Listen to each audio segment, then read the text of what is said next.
Hi friends. कहा जाता है कि नॉर्थ ईस्ट और कश्मीर में अगर एक चिड़िया भी उड़ती है तो राष्ट्रीय सुरक्षा के कान खड़े हो जाते हैं।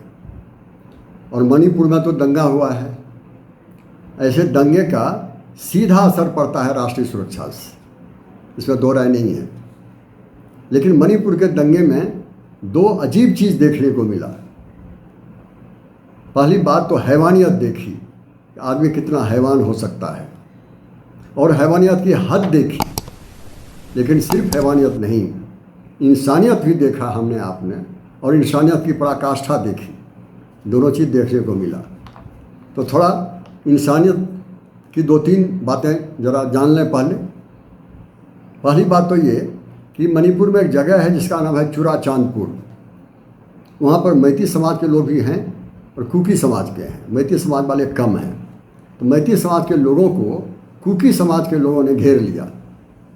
और वो चाहते थे कि घर के अंदर में उसको बंद करके घर में आग लगा दें। तभी कुकी समाज की बहुत सारी महिलाएं जमा हो गई और उस घर को, मैती समाज के घर को घेर लिया चारों तरफ से, हाथ में हाथ पकड़ के मानवीय श्रृंखला बना करके घेर लिया और अपने ही लोगों को खबरदार कर दिया कि आगे मत बढ़िए, पहले हमें मारिए, फिर मैती समाज के लोगों पर हाथ उठाइएगा। देखिए, महिलाओं की मानवता देखी, इंसानियत देखी। दूसरे समाज के लोगों को बचाए रखा, और तब तक बचा के रखा, सुरक्षित रखा जब तक कि सेना नहीं आ गई, उन्हें ले गई। एक तो ये हुआ। दूसरी बात, मणिपुर यूनिवर्सिटी, वहाँ पर इसके अपोजिट हुआ। वहाँ कुकी समाज की लड़कियों को मैती समाज के लड़कियों ने तब तक सुरक्षित रखा जब तक कि फिर सेना नहीं आ गई, उन्हें कैंप में नहीं ले गया। ये दो एग्जाम्पल देखिए, एक समाज ने दूसरे समाज को बचाया अपनी जान पर खेल करके। तीसरा एक एग्जाम्पल है आर्मी ऑफिसर्स का। एक आर्मी अफसर ने देखा दूर से ही मणिपुर के आसपास कि एक लड़के को एक भीड़ जान से मारने पर तुली हुई है। दौड़ते हुए गया आर्मी अफसर, किसी तरह भीड़ के अंदर जाकर लड़के के देह पर लेट गया, उसको बचा लिया। लेकिन भीड़ में से एक लड़के ने एक पत्थर उसके सिर पर मार दिया, वो घायल हो गया, खून बहने लगा। जिस लड़के ने पत्थर मारा था वही भाग के आया, अपना शर्ट उतार के उस आर्मी अफसर का पूरा जितना ब्लड था, खून था, सबको साफ किया, बाहर उनको लाया। गांव भर के लोग जमा हो गए और कहा कि हमें क्षमा कर दीजिए, गलती हो गई, हम नहीं चाहते थे आपको मारें। ये देखिए, हैवानियत में भी इंसानियत जीवित रहती है। ये तीनों एग्जाम्पल आपको दे दिया। ये जो महिलाओं की बात कही, वो सिर्फ आज की बात नहीं है। अगर हम इतिहास में झांकते हैं तो 1901 और 1939 में दो बार वहाँ की महिलाओं ने एक ज़बरदस्त लोहा लिया अंग्रेज़ों के खिलाफ। अंग्रेज वहाँ पर उत्पीड़न करने के लिए तुले हुए थे। एक वहाँ पर दो महिला ग्रुप थी मणिपुर की, एक नागा मदर्स एसोसिएशन, दूसरा कुकीज़ मदर्स एसोसिएशन, तीसरा पूरे नॉर्थ ईस्ट की महिलाओं का एक एसोसिएशन था, इनिशिएटिव था। तीनों ग्रुप के महिलाओं ने दोनों बार एक ज़बरदस्त उन्होंने मुकाबला किया अंग्रेज़ों का, और अंग्रेज़ों के पीछे हटना पड़ा। तो चाहे इतिहास हो या वर्तमान हो, हर जगह महिलाएं वहाँ पर आगे रही हैं। और जहाँ इस तरह की वीरांगनाएं हों, वहाँ राष्ट्रीय सुरक्षा सुनिश्चित होती है, परेशानी नहीं होती है वहाँ पर। ये हमने देखा है और हमें आश्वस्त करता है कि राष्ट्रीय सुरक्षा भविष्य में भी सुनिश्चित ही रहेगी। तो ये बात हुई इंसानियत की। अब जरा हैवानियत की बात देखिए। विश्वास नहीं होता है कि मनुष्य भी इतना अमानुष हो सकता है, लेकिन उसको तो देखेंगे, बात करेंगे इस पर। लेकिन पहले जान लीजिए कि कारण क्या थे, ऐसे दंगे का कारण क्या था, क्योंकि ये कारण सीधे सीधे राष्ट्रीय सुरक्षा से जुड़ा हुआ है। इसमें तात्कालिक कारण भी है और लंबे समय से आने वाले कारण भी हैं।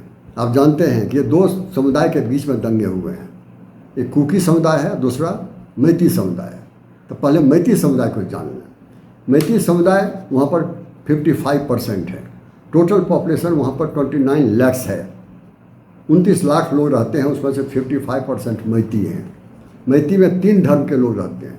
एक तो रहते हैं हिंदू, वो 42% है, मुसलमान 9% है, 9%, और लोग भी दूसरे धर्म के हैं, सिख हैं या कुछ और हैं, सबको मिला के 4%, तो 55% मैती हुए। और दूसरा जो ग्रुप है कुकी, उसके बारे में बाद में बताते हैं। ये जो मैती ग्रुप है वो वहाँ की वैली में रहते हैं और समतल ज़मीन पर रहते हैं।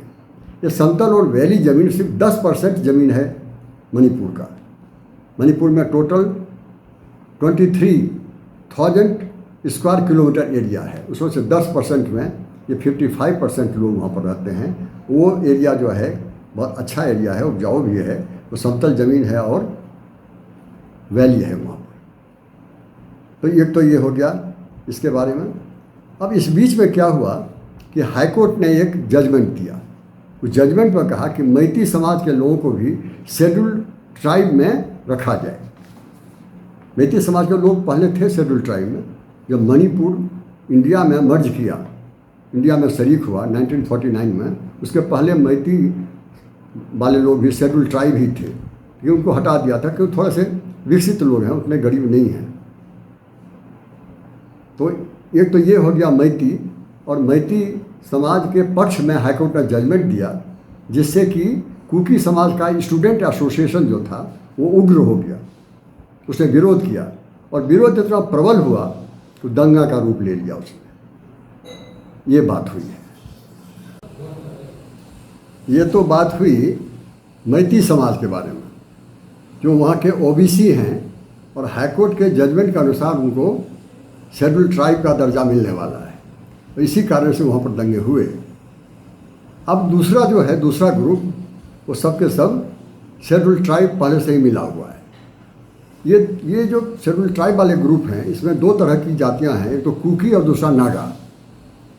कुकी अधिक है, 30% है, दोनों मिला के 45% है, कुकी अकेले 30% है। ये जनजातियाँ हैं, जंगल में रहते हैं, जंगल का बहुत बड़ा एरिया है। टोटल जो मैंने कहा 23,000 स्क्वायर किलोमीटर एरिया है मणिपुर का, उसमें से 90% जंगल और पहाड़ ही है। वहीं पर ये 45% लोग रहते हैं, कुकी वाले और नागा जाति वाले। अब ये जो है जजमेंट जो हुआ हाई कोर्ट का, इनको लगता है कि रिजर्वेशन तो अब बढ़ जाएगा, मैती वाले को भी मिलेगा तो हम लोगों को कम मिलेगा, रोजगार, हम बेरोजगार ऐसे भी रह रहे हैं, वैसे भी और बेरोजगारी बढ़ जाएगी, ये भय है। दूसरा उनको ये डर है कि जंगल में भी वो धीरे धीरे आने लगेंगे और कब्जा कर लेंगे जंगल को भी। ये जो भय जो है अंदर में, उसके चलते यह भय दंगा का रूप ले लिया उसने। लेकिन ये कुकी जाति या नागा जो भी ईसाई हैं, क्रिश्चियन हैं, बहुत लोग इसको क्रिश्चियन वर्सेस हिंदू का भी रूप देना चाहते हैं या देखना चाहते हैं, वो अलग बात है, लेकिन ये इस तरह के लोग हैं इसमें। अब ये जो लंबे समय से जो परेशानी बढ़ती जा रही है, उसके और भी कारण है। तत्कालिक कारण तो बता दिया, और कारण क्या हो सकता है उसमें से? और कारण में से है, पहला कारण है रिफ्यूजी। आप जानते हैं मणिपुर की सीमा वो म्यांमार से जुड़ी हुई है, सीमा मिलती है, बॉर्डर है, वो करीब करीब 1643 किलोमीटर लंबी सीमा है। उस सीमाओं से बीच बीच में म्यांमार के लोग मणिपुर के जंगल में आ जाते हैं। 1970 से ही आ रहे हैं, यहाँ करके जंगल की ज़मीन को हथिया लेते हैं और यहीं बस जाते हैं। लेकिन अभी 2021 में वहाँ पर सैनिक सेना की शासन हो गई, जनता गवर्नमेंट, और परेशानी बढ़ी। इतनी भीड़ वहाँ से आई कि पूरे जंगल की 25% जनसंख्या बढ़ गई वहाँ पर। सरकार भी हैरत में हो गया। तब पता चला कि वहाँ के म्यांमार के, बर्मा के लोग यहाँ आकर के भाग भाग के आते हैं, जंगल में आके बस जाते हैं। तो सरकार ने अच्छा काम किया कि उस जंगल को, जहाँ पर वो बसे हुए थे, उस गांव को उजाड़ दिया, उन्हें हटा दिया वहाँ से। हटा तो दिया, लेकिन वो वापस नहीं गए। वो मिजोरम चले गए, कुछ तो 10,000 करीब दिल्ली चले गए, और कुछ मणिपुर में ही रहे, लेकिन दूसरे जगह पर चले गए।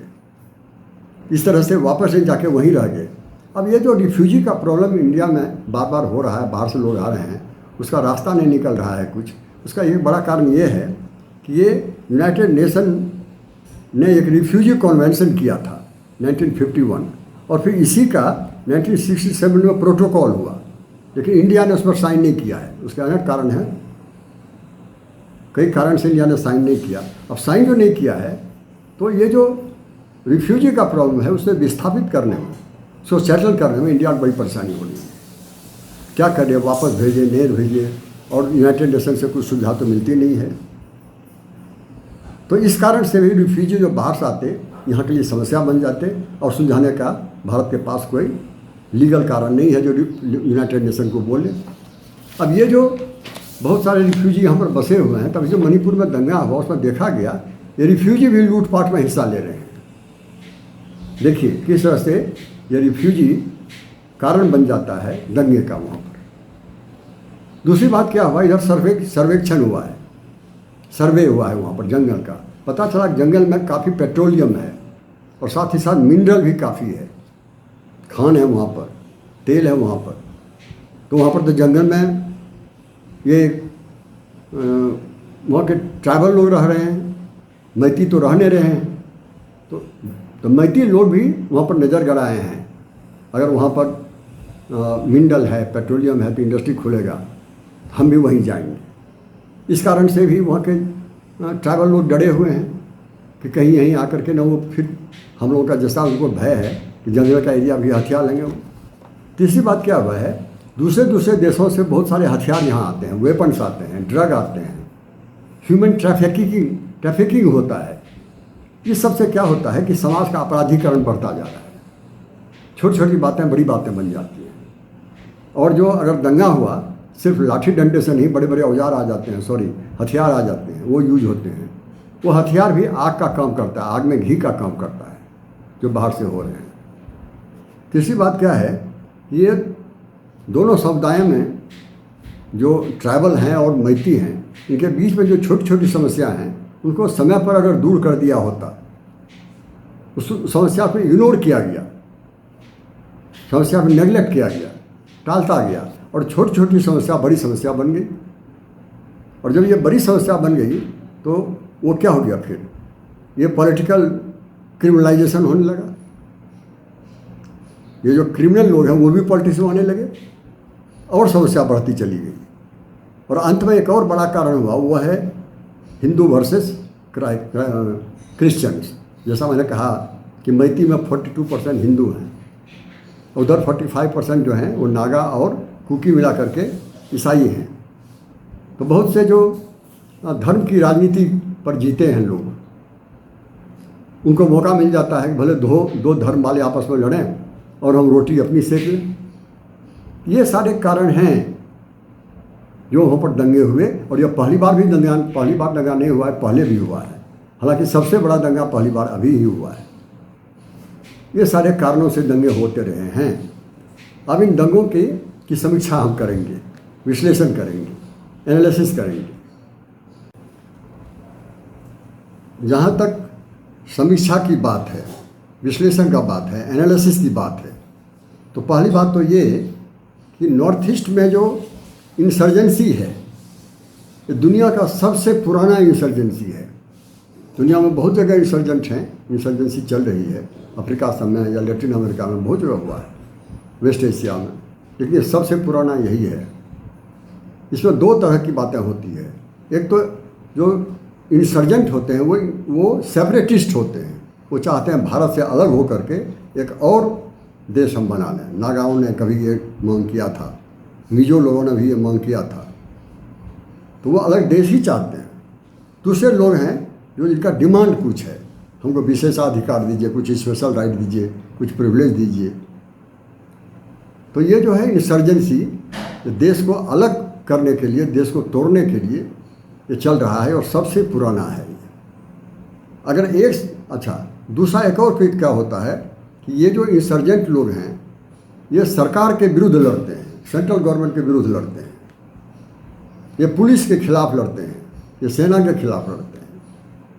तो ये हो गया insurgent versus government of India. और दूसरा एक और ग्रुप होता है जो बिटवीन द ट्राइबल्स, दो जातियों के बीच में लड़ाई होती है, जैसे यहाँ पर कुकी और मैती के बीच में चल रही है। लेकिन ये कुकी और मैती के बीच में, जो दो ट्राइबल के बीच में होते हैं झगड़े, ये कभी कभी इतना ज़्यादा बढ़ जाता है कि वही इंसर्जेंसी का रूप ले लेता है, वही सेपरेटिस्ट बनने लगते हैं। तो इसलिए सावधान होने की ज़रूरत है कि मणिपुर के दंगे कहीं इंसर्जेंसी का रूप न ले ले और राष्ट्रीय सुरक्षा के लिए परेशानी का कारण न बन जाए। दूसरी बात है, नॉर्थ ईस्ट की सीमाएं चाइना से मिलती है, बांग्लादेश से मिलती है, म्यांमार से मिलती है और भूटान से मिलती है। जहाँ तक नेपाल की बात है तो नेपाल ऊपर में है, नीचे में बांग्लादेश है और बीच में सिलीगुड़ी कॉरिडोर है जो सिर्फ इंडिया का 23 किलोमीटर का एरिया है। नीचे में बांग्लादेश, ऊपर नेपाल। ये चिकन नेक भी कहते हैं इसको, मुर्गी का गला। और चाइना की नज़र बहुत दिन से है कि किसी तरह से हम सिलीगुड़ी कॉरिडोर को काट दें और इंडिया के मेन लैंड से नॉर्थ ईस्ट को हम काट दें और उस पर हम कब्जा कर लें।